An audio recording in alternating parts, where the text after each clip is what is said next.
بسم اللہ الرحمن الرحیم۔ السلام علیکم۔ حضرت صوبان رضی اللہ تعالیٰ عنہ کہتے ہیں کہ رسول اللہ صلی اللہ علیہ وآلہ وسلم نے فرمایا ہے،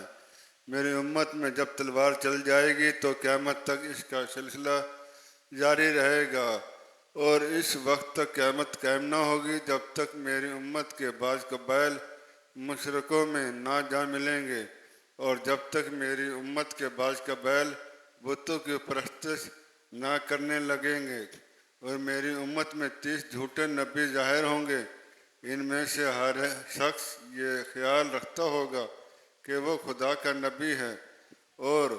واقعی یہ ہے کہ میں خاتم النبیین ہوں، میرے بعد کوئی نبی نہ ہوگا، اور میری امت میں سے ہمیشہ ایک جماعت حق پر رہے گی اور دشمنوں پر غالب۔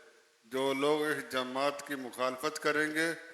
وہ اس کو کوئی نقصان نہ پہنچا سکیں گے یہاں تک کہ خدا کا حکم آ جائے، یعنی قیامت قائم ہو جائے، وہ وقت آ جائے کہ اسلام سب پر غالب ہو جائے۔